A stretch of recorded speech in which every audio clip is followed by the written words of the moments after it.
12ኛ ክፍል ተማሪዎች ኢንትራንስ የሚፈተኑበት ቀን ይፋ ሆኗል። የትምህርት ምዘናና ፈተናዎች አገልግሎት ትናንት ግንቦት 1 2017 ዓ.ም ባወጣው መረጃ መሰረት የ2017 ዓ.ም የትምህርት ዘመን የ12ኛ ክፍል መልቀቂያ ፈተና የሚሰጥበት ቀንን ይፋ አድርጓል። በዚህ መሰረት ፈተናው ከሰኔ 23 እስከ ሐምሌ 8 የሚሰጥ ሲሆን ሁለት አድርጌ ሲምፕሊ የሚነግራችሁ ይሆናል። መጀመሪያ ሶሻል እና ናቹራል የሚለውን ነገር ያዙ። ሶሻል እና ናቹራል ደግሞ በሁለት ወይ ነው የሚፈተነው፣ ሁለቱም ማለት ነው። ወደ ካምፓስ መጥተውና ከቤታቸው እየተመላለሱ ኦንላይን የሚፈተኑበት ታይም አለ። ኦንላይኑ ደግሞ በሁለት ራውንድ ነው፣ ፈርስት እና ሰከንድ ራውንድ ይባላል።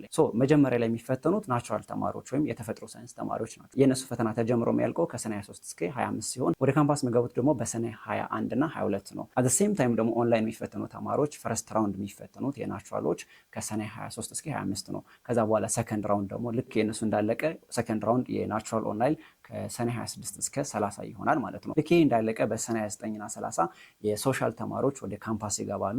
ከዛ በኋላ ፈተናቸውን ከሐምሌ 1 እስከ 3 የሚጨርሱ ይሆናል። አት ሴም ታይም ደግሞ የሶሻል ፈርስት ራውንድ ኦንላይን ከሐምሌ 1 እስከ 3 ተጀምሮ የሚያልቅ ሲሆን ሰከንድ ራውንድ ኦንላይን ፈተናቸው ደግሞ ከሐምሌ 4 እስከ 8 ተጀምሮ የሚጠናቀቅ ይሆናል። የፈተናው ይዘትም ደግሞ መጽሐፍ ላይ ቤዚክሊ ያተኮረ እንደሚሆን መረጃዎቹ ይነግራሉ። ደግሞ በዚህ ዓመት የምትፈተኑ ከ600 ሺህ በላይ ተማሪዎች ጉድ ላክ ለማለት እፈልጋለሁ። እናንተ ዩኒቨርሲቲ ውስጥ ማየት እፈልጋለሁ።